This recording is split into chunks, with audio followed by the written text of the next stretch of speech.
Bonjour à tous, je m'appelle Elodie, je suis française et je vis en Corée du Sud. 여러분 안녕하세요. 프랑스에서 온 LED보다 빛나는 엘로디예요. 반가워요.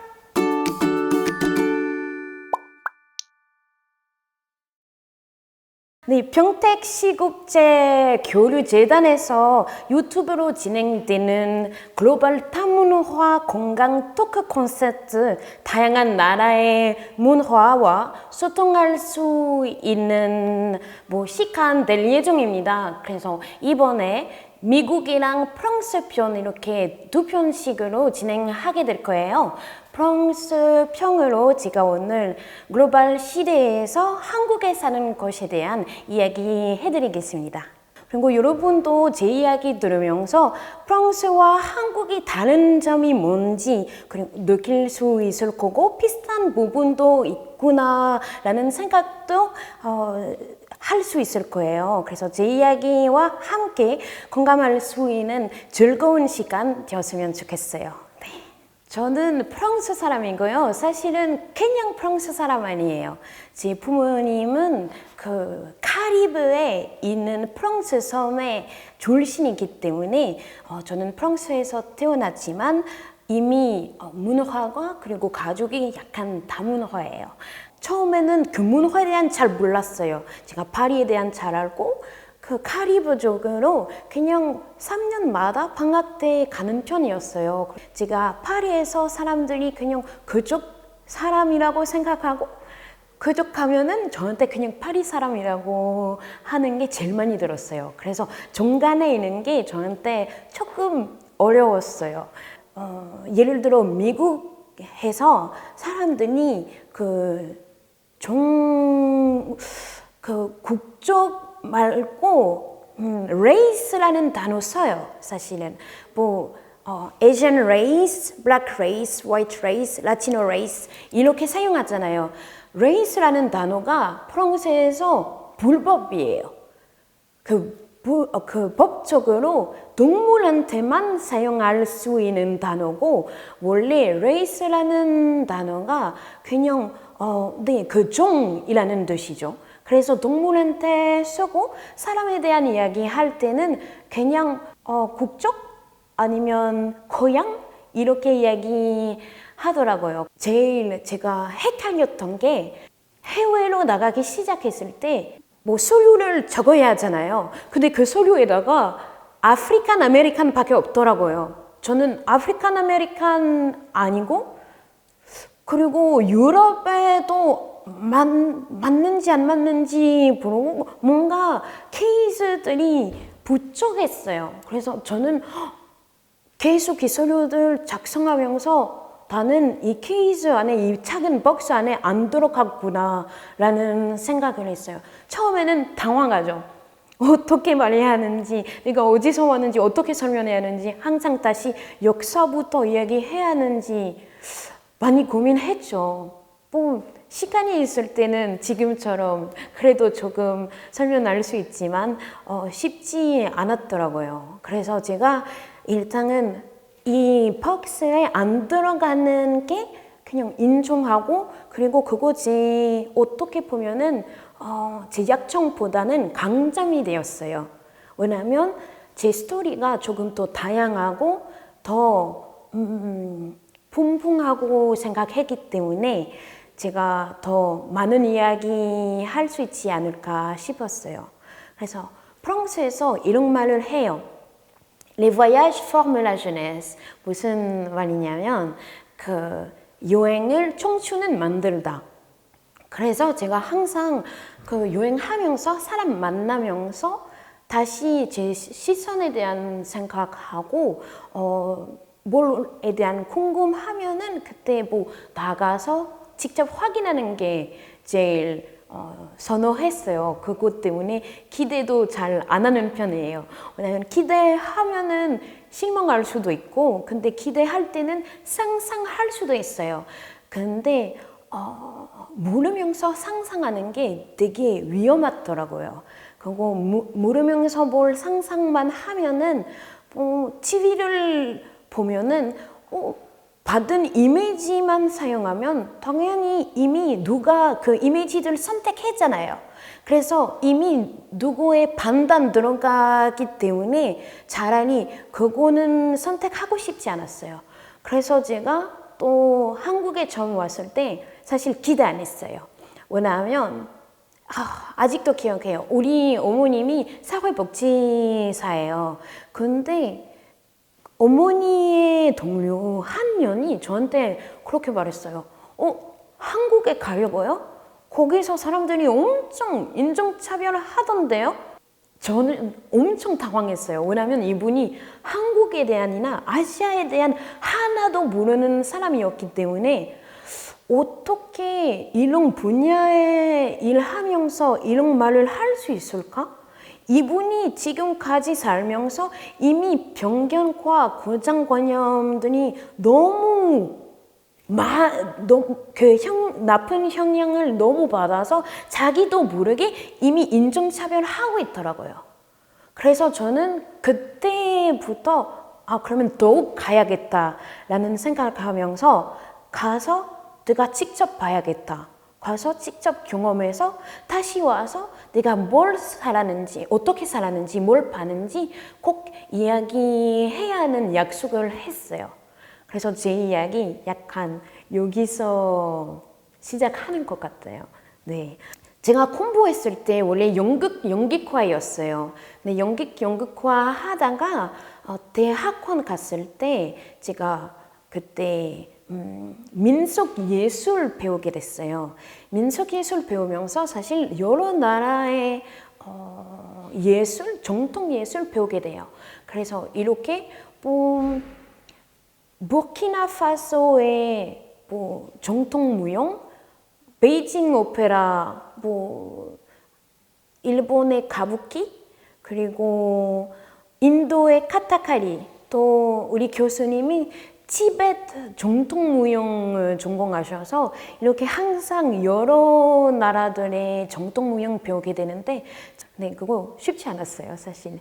제가 그때 석사 2학년이었는데 이미 포기하고 싶었어요. 너무 힘들었고 제 주제 그때 프랑스에 대한 주제였는데 힘들어서 정말 조금 도망가고 싶었어요. 근데 대학교 때 제가 항상 힘들었을 때 한국 예능이랑 한국 예능 그리고 한국 드라마, 일본 드라마, 대만 드라마 많이 봤거든요. 그래서 그 통해서도 다른 문화에 대한 조금씩 배우고 제가 궁금한 점 생길 때마다 조사도 하고 그래서 관심도 커지고 더 가고 싶은 마음 더욱 생겼죠. 그래서 그때 그냥 제 장학금도 포기하고 한국에 가겠다라는 결심은 했어요. 마음 먹었어요, 제가. 좀 무서웠어요, 처음에. 제가 1학년 때도 이미 해외 갈 기회가 있었는데 너무 무서워서 못 갔더라고요. 근데 뭔가 그때 너무 간절한 마음 때문에 갈 수밖에 없었어요. 그래서 그때 제가 다 포기하고 잠깐 쉬고 장학금도 포기하고 그냥 한국에 갔어요. 그때는 제가 부산대학교에서 교환학생이었어요. 근데 저 같은 학생이 처음이었기 때문에 그냥 이렇게 한국어도 못하고 그냥 이렇게 무용과에 들어갈 수가 없었어요, 사실은. 그래서 조금 이야기 잘해가지고 제가 English 문학? 영어 문학과에 들어가면서 그래도 무용과의 수업들이 계속 듣게 되었어요. 근데 제가 너무 좋았어요. 한국에 처음 왔을 때 제 인생의 최고의 선택이었던 것 같아요. 왜냐면 그거 생각해보면 지금 거의 12년 되는데 그때부터 쭉 제 인생의 제 앞으로 계속 그냥 보이더라고요. 그냥 혼자서 잘 돌렸죠. 그래서 일단 갔을 때도 한국어 잘하는 게 아니었어요. 영어도 완벽하지 않았어요. 한국에서 배웠던 게 처음에는 되게 헷갈렸더라고요. 어르신들한테 제가 아프리카 사람이었어요. 그리고 또 젊은 사람들한테 제가 미국 사람이었어요. 그때는 사람들이 아예 특별한 게 사람들이 질문은 하지 않았어요. 어디에서 왔는지라는 질문은 안 했어요. 지금처럼. 지금은 엄청 많이 해요. 그때는 아프리카 사람이지? 아니면 미국 사람이지? 이런 거였어요. 그래서 뭐 어차피 가르쳐주면 되니까 그때 조금씩 제가 프랑스 사람이라고 설명하더라고요. 근데 많이 당황하기도 했어요, 사람들이. 제가 어쩔 수 없이 계속 한국어만 듣고 한글만 보기 때문에 그때 어쩌다가 한국어 하게 되었어요. 그때 기억나는 게 모든 한글판들이 다 읽었어요. 재밌는 게 뭐 요즘 칩들이 항상 이름 있잖아요. 근데 영어된 이름 되게 많잖아요. 제가 그때 하우스가 뭐지? 하우스. 왜냐하면 그때 저는 사실 한국어 배우는 게 거의 언어 2개 배우는 거예요. 왜냐하면 한글도 배우고 한국어 배우는데 외래어도 배워야 돼서, 그리고 외래어 보통 다 영어된 거라서 되게 새로운 거였어요. 특히 아시다시피 프랑스 사람들이 영어 그렇게 잘하는 게 아니에요. 그래서 제가 조금 힘들었어요. 아직도 에어컨이나 뭐 이런 단어들이 나올 때마다 조금 힘들어요. 글로벌 토크 콘서트 이런 거죠. 조금 당황해요, 사실은. 그래도 뭐 살아가면서 배우는 거죠. 이제는 영어 할 때도 사실 한국 발음이 나와요. 근데 그거 12년 걸렸어요, 거의. 네. 이제 제가 조금 프랑스에 대한 이야기 해드릴게요. 왜냐면 뭐 프랑스에 대한 일단 여러분 아시는 프랑스를 소개해드릴게요. 그러면 아시는 프랑스 뭘까요? 가르쳐 주기 전에 제가 먼저 풀어 조금 가르쳐 주려고 해요. 왜냐면 만약에 여러분 프랑스 여행 가시려고 하면은 정말 뭐 배우는 단어들이 있어요. 프랑스 사람들이 불만 되게 많고 근데 예의 지키는 게 되게 우선이라고 생각해요. 그래서 인사 되게 잘 해야 돼요. 네, 그래서 처음 만날 때는 à la première rencontre, 그리고 일상인 인사 어떻게 소개하는지 제가 가르쳐 드릴게요. 첫 번째, 사람들이 항상 헷갈리는 게 하나 있어요. 볼뽀뽀. 네, 프랑스 사람들이 볼뽀뽀 하면서 인사해요. 근데 아무 사람한테 뽀뽀하는 게 아니에요, 여러분. 일단은 제가 만약에 가족이면은 아빠, 엄마, 할머니까지 보통 항상 뭐 스킨십은 있어요. 입술에 볼에다가 그 스킨십 있고 소리도 나요. 이런 소리 나잖아요. 그래서 부모님한테 꼭 이렇게 해야 돼요. 만약에 엄마한테 친구처럼 볼만 하면은 진짜 혼나요. 정말 난 친구냐? 어제 같이 놀았냐? 이런 느낌이에요. 정말 혼나요.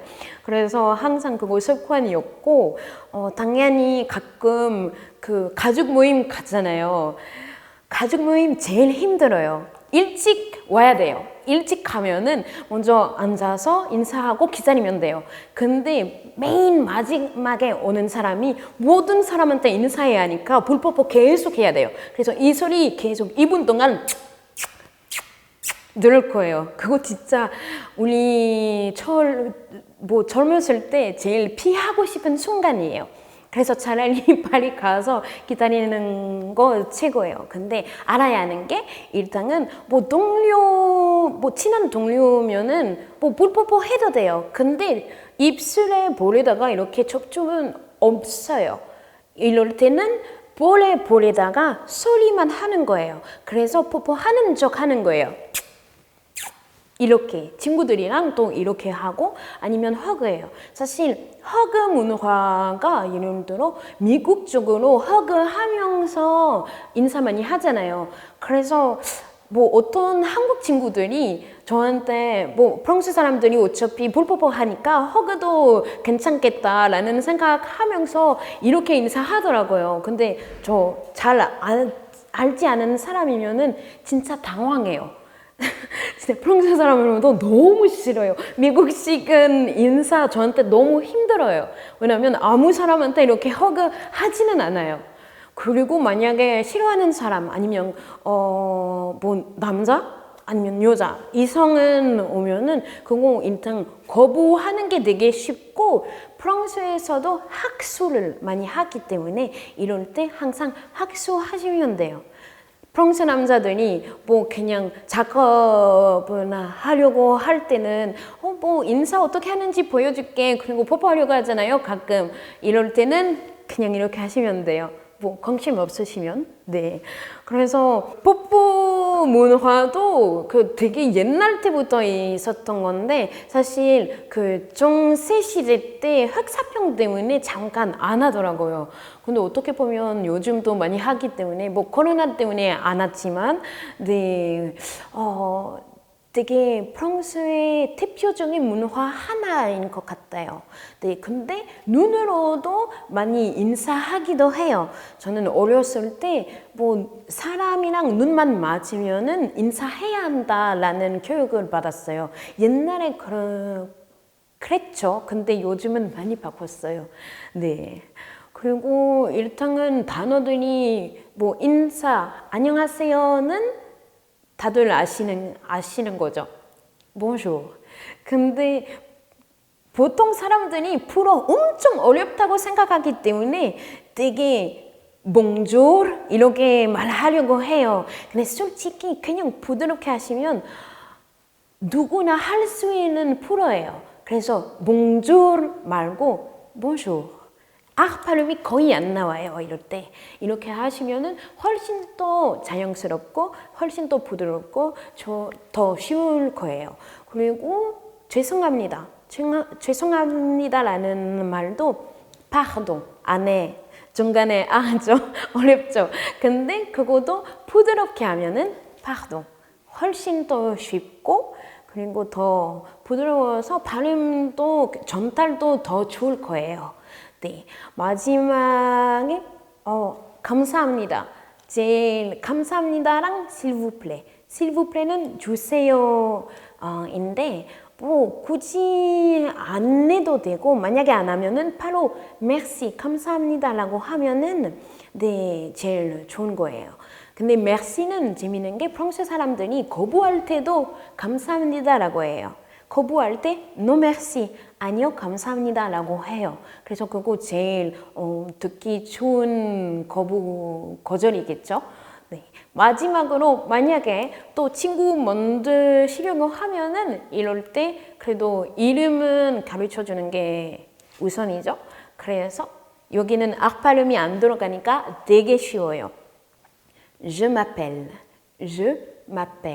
그래서 je m'appelle Elodie. 네, 저는 제 이름은 엘로디입니다. Je m'appelle Elodie. Enchantée.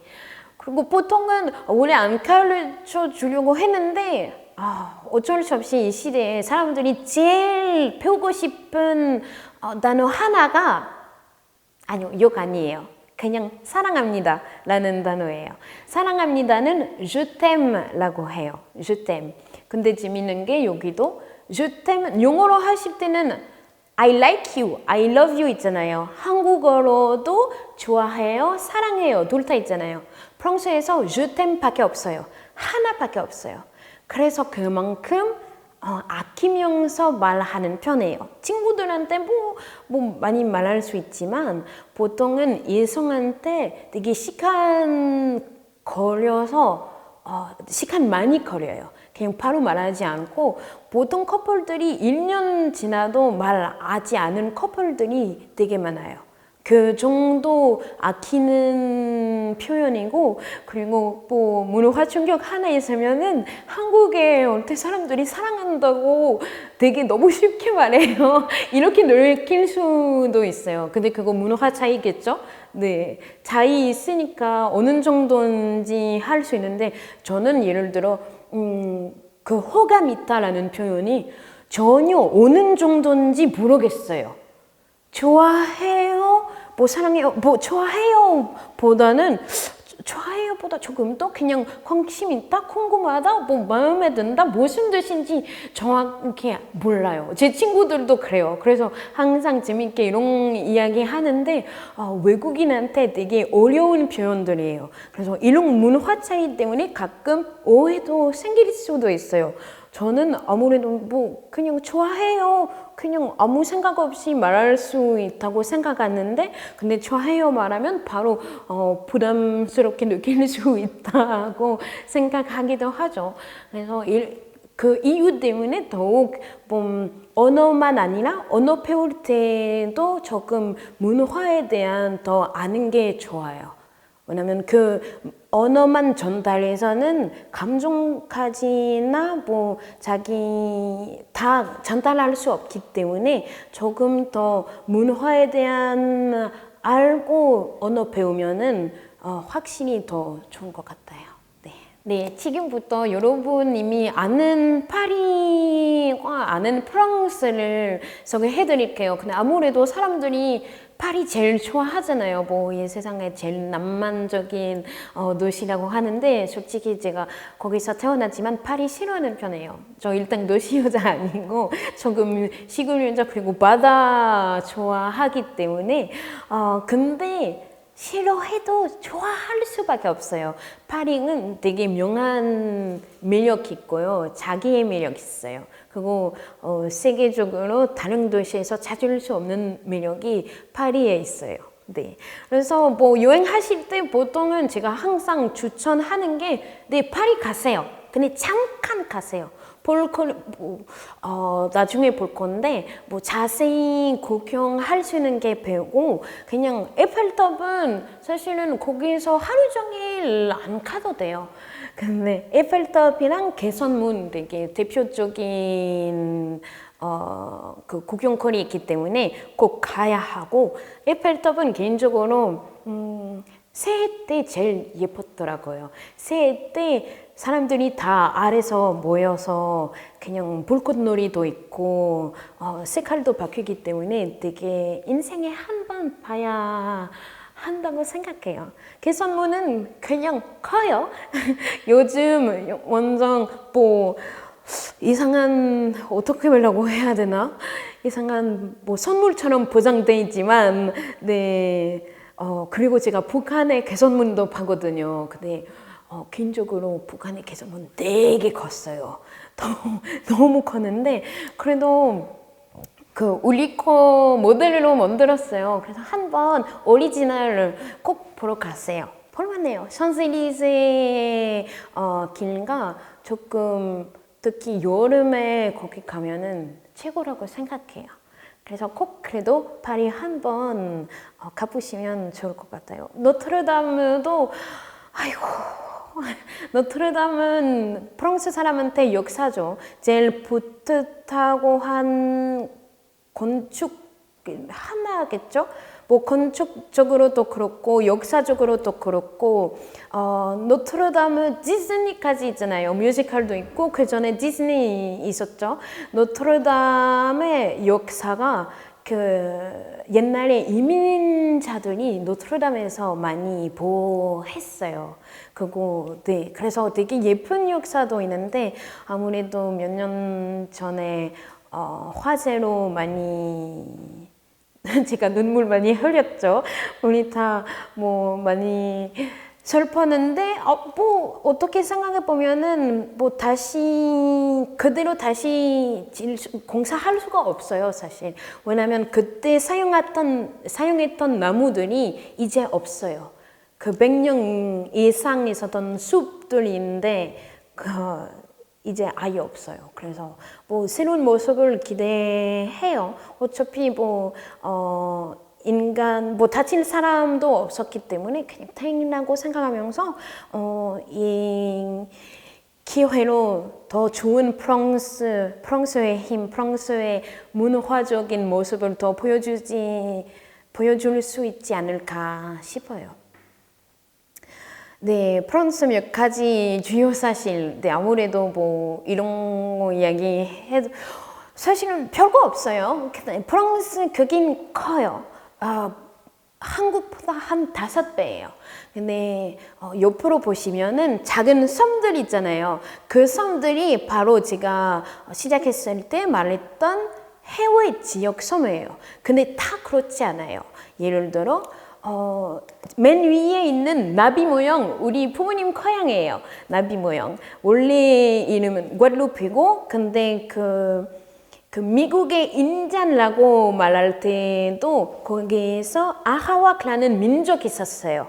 근데 식민지 되었을 때 뭐 크리스토퍼 콜럼버스는 뭐 발견했다라고 하지만 우리 좀 다르게 생각하죠. 이미 민족이 거기서 살고 있었기 때문이죠. 그래서 시선이 문제인 것 같아요. 어떻게 보는지, 누구의 입장으로 보는지 제일 중요한 것 같아요.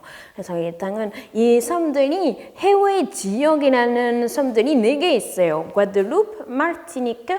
과델루프라는 섬은 해외에서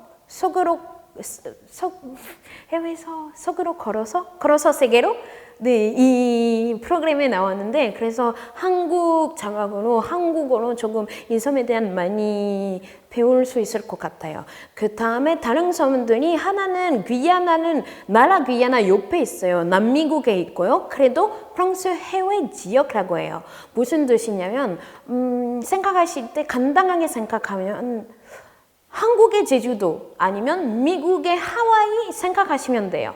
그래서 우리가 프랑스에서 뭐 똑같이 뭐 유로도 쓰고 거기서 또 당연히 프로도 쓰고 그냥 똑같아요. 단 한 점만 달라요. 똑같은 월급 받아도 해외에 있기 때문에 물가가 엄청 비싸요. 네. 가끔은 프랑스 제품들이 한국에 있는 프랑스 제품들보다 또 물가가 비싸요. 그래도 프랑스예요. 그래서 아무래도 섬에 사는 사람들이 이런 일상은 자주 이런 일상을 위해서 자주 싸워요. 네. 그래서 뭐 프랑스도 뭐 3분의 2는 그 산이에요. 산이고 보통은 피레네 산맥이랑 보주 산맥 있는 그 산과 그리고 언덕도 많아요. 그것 때문에도 생수 되게 많아요.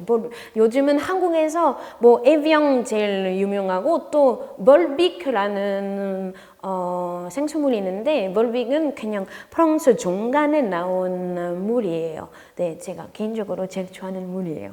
그리고 알프스랑 몬블랑도 뭐 유럽에서 가장 유명하고 뭐 알프스랑 스위스랑 같이 있는 거예요. 그래서 또 음식도 그렇고 우리 옆에는 나라들이랑 뭐 비슷한 점 되게 많을 거예요. 아직도 뭐 스위스랑 뭐 폰주 누구 건지 사오고 아니면 뭐 벨기랑 프렌치 프라이즈 과연 누굴 것까요? 제가 프랑스 사람이니까 사실은 못 알려드려요. 그리고 뭐 우리 대통령 다 아시겠죠? 뭐 에마누엘 마크롱 그리고 뭐 단일 뭐 반대통령 해본 공화국이고 우리 좌우명은 리베르테, 에갈리테, 프라테르니테 자유, 평등, 박애. 그리고 프랑스에서는 뭐 종교는 뭐 자유가 보장되는 세속국가 하나예요. 그래서 보통 종교에 대한 뭐 그거 설명해드리자면은 미국에서 대통령 말할 때 항상 and God bless you 이렇게 끝났잖아요.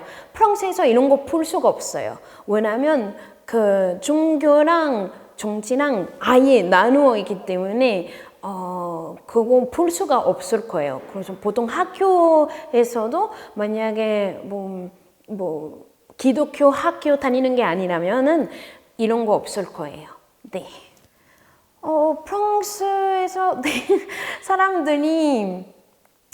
프랑스 사람에 대한 사람들이 항상 우리 너무 적극 적이다라고 해요. 아니면 가끔은 예의 없다라고 생각할 수도 있어요. 근데 사실은 우리가 뭘 생각하는 게 말하는 게 무섭지 않아요. 차라리 이렇게 배워요. 다른 답장이 있을 수도 있다. 들린 답장 없다. 만약에 학교에서 주제 하나 있는데 제가 다르게 생각하면은 그러면 선생님만 내 단어로 설득할 수 있으면은 그러면 성공하는 거예요. 학교에서 제일 많이 배우는 게 자기의 생각을 전달하는 게, 자기의 생각하는 과정, 그리고 그 상대방은 설득하는 게. 그래서 보통은 맞는 답보다 자기의 믿는 답, 그리고 그 답장에 대한 설득성, 생각하는 방식이 배우는 거예요. 그거 제일 많이 하는 것 같아요. 그래서 보통은 한국 학생들이 프랑스에 가면 헷갈리는 사람 되게 많아요. 왜냐하면 한국에서 맞는 답은 배우고 그거 외우고 그냥 하면 되는데 프랑스에서 그거 아니더라고요. 그래서 시험도 보통은 선택할 수 있는 거, 여러 답장 중에 선택할 수 있는 거 거의 없어요. 외우고 이해했던 거 그냥 다시 설명해야 하는 거예요. 그래서 만약에 이해했는데 설명 못해요. 이런 거 많잖아요. 저는 많이 그랬어요. 근데 그거 안 돼요. 이해해도 다시 설명할 수 없으면은 어려운 단어로 말고 자기 단어로, 자기 표현으로 다시 설명할 수 없으면은 탈락이죠. 그래서 네, 그런 거 있었던 것 같아요. 아까 인사에 대한 많이 이야기했죠. 그리고 프랑스 사람들이 보통 항상 다른 언어도 배워요. 저는 개인적으로 이 언어는 영어였죠. 제3 언어 스페인어였어요. 그리고 한국어 배우기 전까지는 스페인어 되게 잘했어요. 한국어 배우는 게 조금 힘들어서 그냥 박세게 배워가지고 이제는 잘 못해요. 근데 보통 북유럽이면은 독일어나 그때 그랬죠. 독일어나 다른 언어 배우고 남쪽에는 이탈리아 쪽에 저는 니스에 살았죠. 그래서 이탈리아어 배우는 사람들이 되게 많아요. 반대쪽에 스페인어 배우는 사람들이 되게 많아요. 근데 요즘은 한국어 배우는 사람들이 점점 많아지고 있어요. 네. 프랑스는 일단 관광지로서 되게 1등이라고 해도 되나요? 네. 세계적으로 첫 번째 관광지예요. 아직도. 그리고 파리, 그 와중에 파리예요. 사실 프랑스에서 박물관도 한 1200개 있고, 극장도 한 5200개, 콘서트도 되게 많이 해요. 4500 콘서트, 그리고 축제 때 1500 축제 정도요. 되게 많이 하더라고요. 근데 이렇게 많이 해도 저 가끔 한국만큼 많이 하지 않는 것 같은데 한국에서 이런 얼음 낚시 축제, 진달래 축제, 코스모스 축제 다 있잖아요. 그래서 되게 좋았어요. 제가 개인적으로 많이 좋아해요. 근데 관광이라고 생각하면은 파리보다 저는 항상 시골에 가는 게 최고라고 생각해요. 사실 어떤 나라의 매력은 큰 도시에 있죠. 당연히 있는 거고, 근데 작은 마을에 진짜 그 나라의 영혼은 볼 수 있다고 생각해요. 그래서 보통 어디 가면은 바로 시장 가요. 제가 시장 가면은 사람도 만날 수 있고 조금 다 볼 수 있기 때문이죠. 그래서 다들 아시잖아요. 프랑스가 예술적으로 우리 예술은 되게 우리 다 아티스트라고 생각하죠. 그래서 예술 좋아하고 박물관이라고 하면은 르루브르 뮤지엄은 세계적으로 제일 큰 거 하나죠. 그리고 거기서 전시만으로 작품 되게 많고, 사실은 르루브르 박물관 가시려면은 그거 아셔야 돼요. 줄 서는 게 한 3시간 걸려요. 그래서 하루에 다 못 봐요. 그래서 차라리 르루브르 박물관 꼭 보고 싶다, 다 보고 싶다고 하면은 그런 파리에서 한 5일 정도 있어야 돼요. 왜냐면 이틀 동안 박물관 방문해야 돼요. 또 중요한 게 프랑스에서 제일 큰 축제 하나? 6월 21일 이런 거고 그때는 여름 바뀌는 날이에요. 그때부터 여름이 있기 때문에 그날에 La Fête de la Musique, 음악의 축제예요. 그래서 어디 가든 콘서트도 있고 무료로 볼 수 있는 콘서트도 많고 행사 되게 많아요.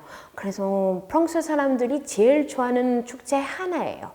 네, 프랑스 사람들이 어디 가면 즐겨 구경하는 거 하나 있어요. 되게 외국인들이 특이하다고 생각하거든요. 그거 바로 상담이나 교회. 왜냐면 프랑스에서 니스만 생각하면은 니스 크면서 작은 도시 있어요. 그래서 그 옛날 도시 안에만 교회 7개 있어요.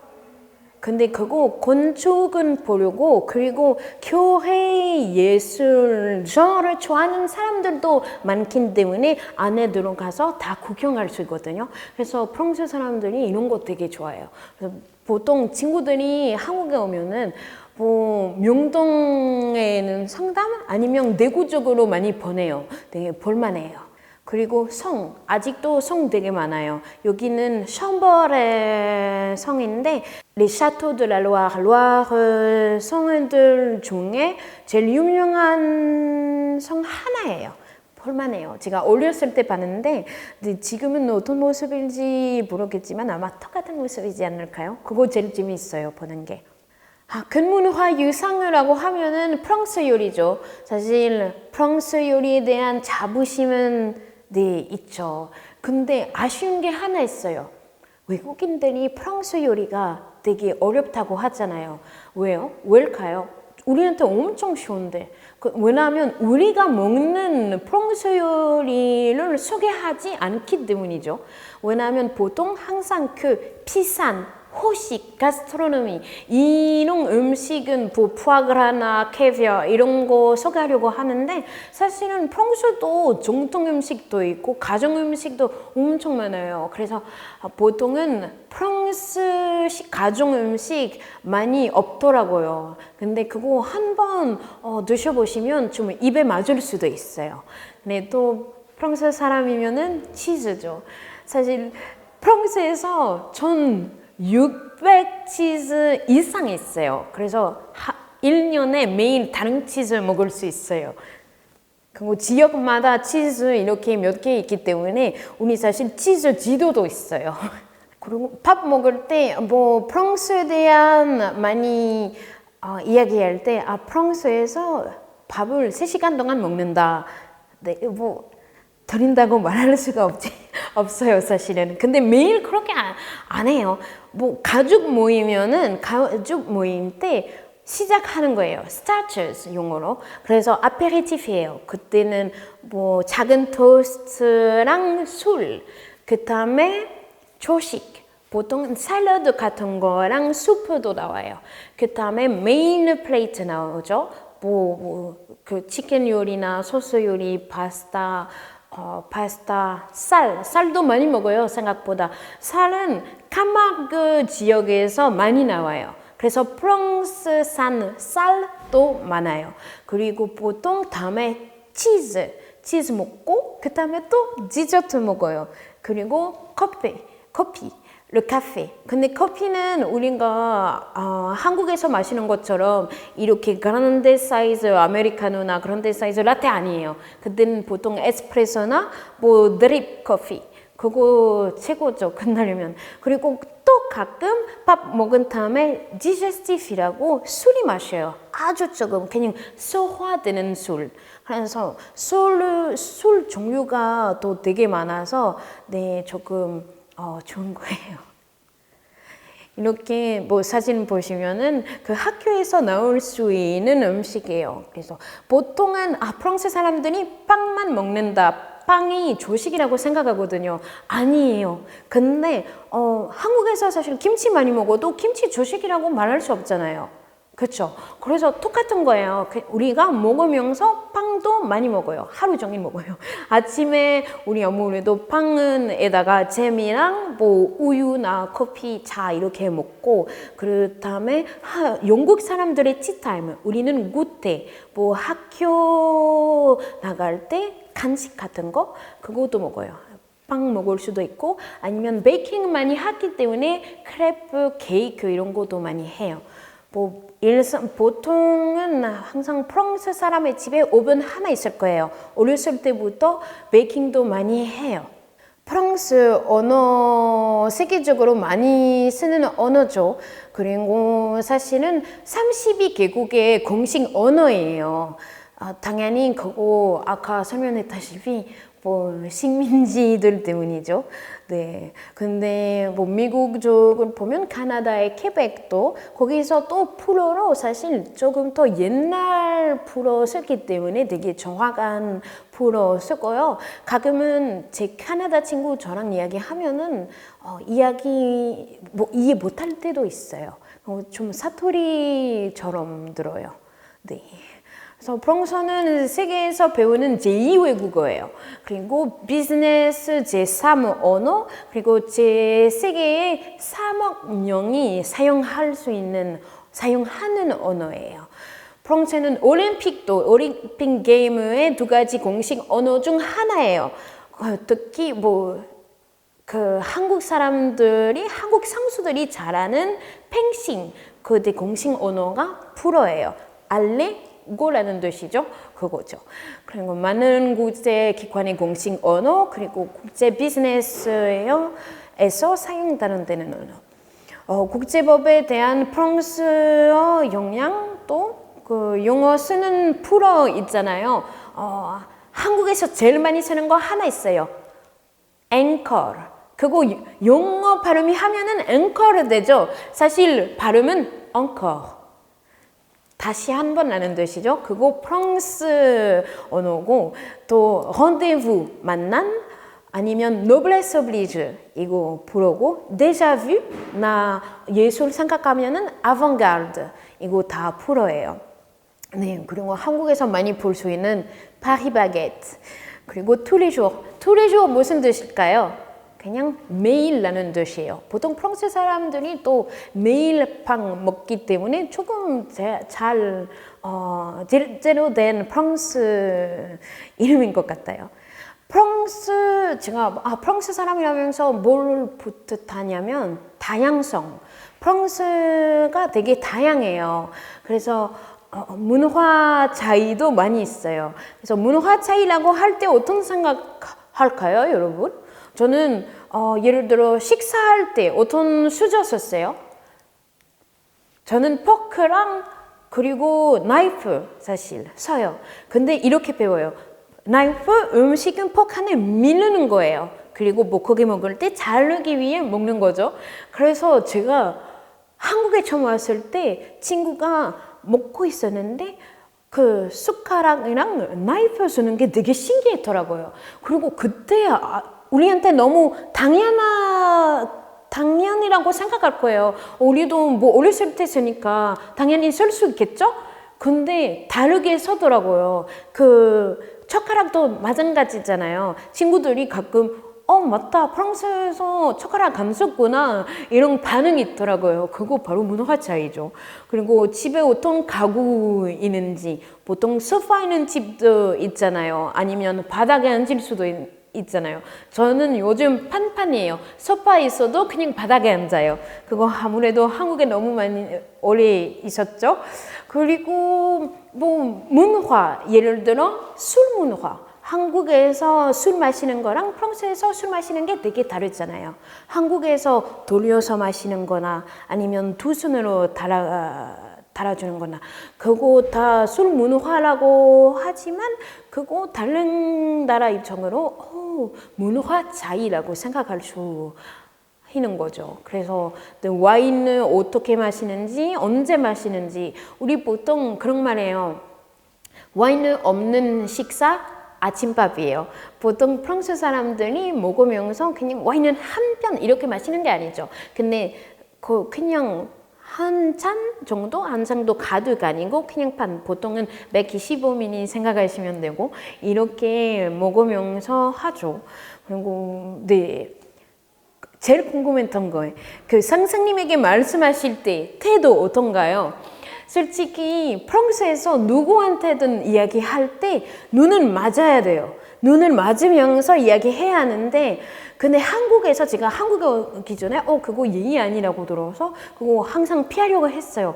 그래서 선생님들이랑 이야기할 때 되게 재밌는 상황 생겼더라고요. 왜냐면 갑자기 집중하기 때문에 그냥 눈을 맞으면서 이야기하고 근데 또 갑자기 이거 예의 아니다. 옆으로 보고 근데 옆으로 보는 게 너무 예의 아닌 것 같아서 또 보고 또 쳐다보고 어디서 봐야 하는지 몰라요. 그래서 그거 되게 힘들더라고요.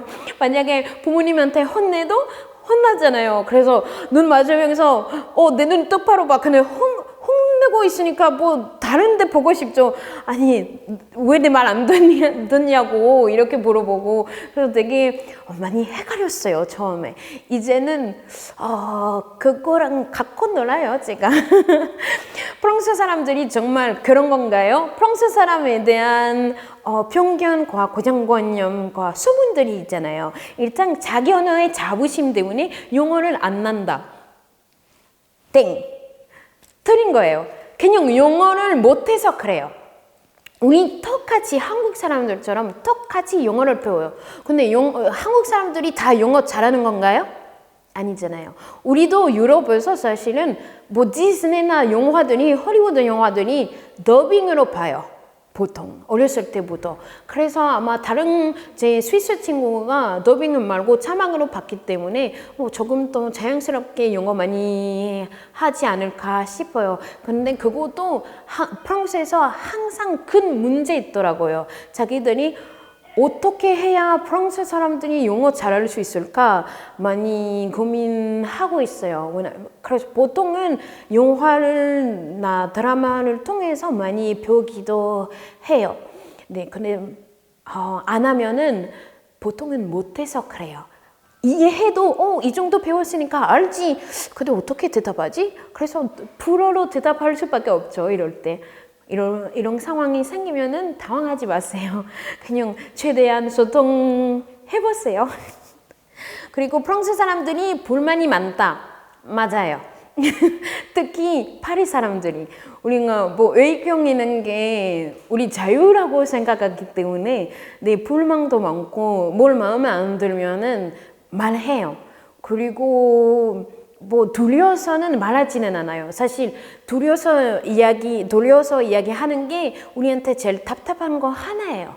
왜냐면 지가 뭘 잘못했으면은 너 그거 잘못했어.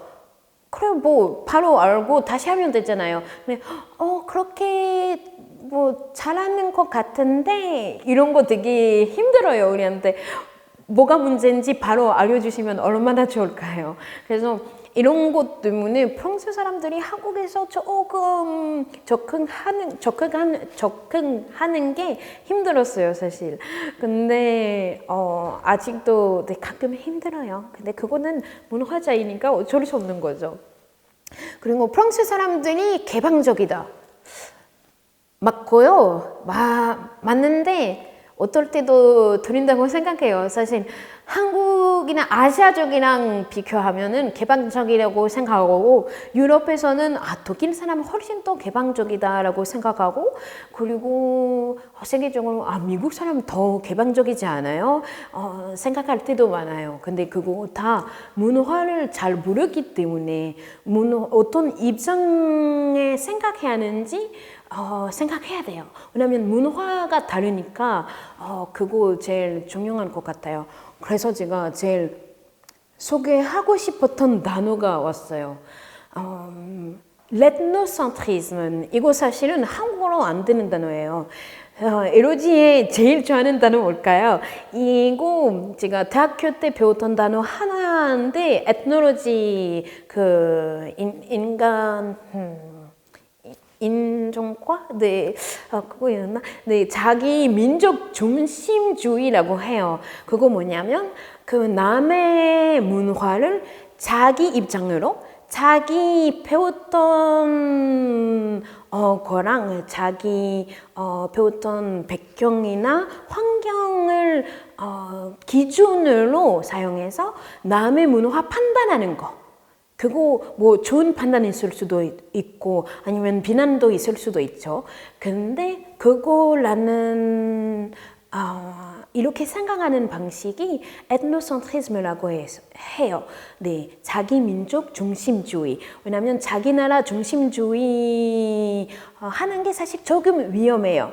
왜냐하면 이럴 때 제가 뭐가 뭔지 모르고 제가 들었던 거나 그냥 뭐 TV 때 봤던 것만으로 판단할 거예요. 뭐 예를 들어 이 사람들이 뭐 나쁘다. 아니면 그런 거 있잖아요. 어떤 나라에서 순으로 많이 먹잖아요. 뭐 아프리카에서도 그렇고 남아시아도에서도 그렇고 어디도 미들이스트 쪽도 그렇고 순으로 많이 먹잖아요. 우리는 수저 쓰는데 그래도 순으로 먹는 게 더러운 건가요? 아니잖아요. 그냥 우리한테 다르기 때문에 익숙하지 않죠. 뭐 손 씻으면은 손 안 더럽잖아요. 그 다음에 먹은 다음에 손 씻으면 더럽지 않잖아요. 근데 더럽다라고 생각하는 사람들이 바로 자기 민족 중심주의자들이고 만약에 근데 다르다. 나랑 안 맞을 수도 있어요. 안 맞으면은 뭐 그냥 다른 거고 틀린 게 아니라 다른 것이다. 그거 제일 중요한 것 같아서 항상 그 다른 문화를 맞으면서 새로운 점 발견하게 할 때마다 그런 생각은 조금 더 깊이 하는 게 좋을 것 같아요. 이래야 소통도 잘 되고 이해도 잘 될 것 같아서 네, 꼭 그 단어를 좀 가르쳐 주고 싶었어요. 그래서 오늘은 네, 여기까지 하겠습니다.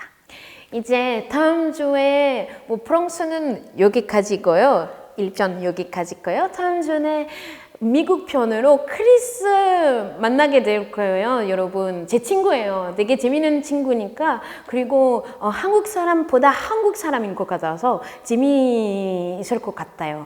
꼭 신청해 주시고 열심히 한번 들어보세요. 네, 다음에 봬요.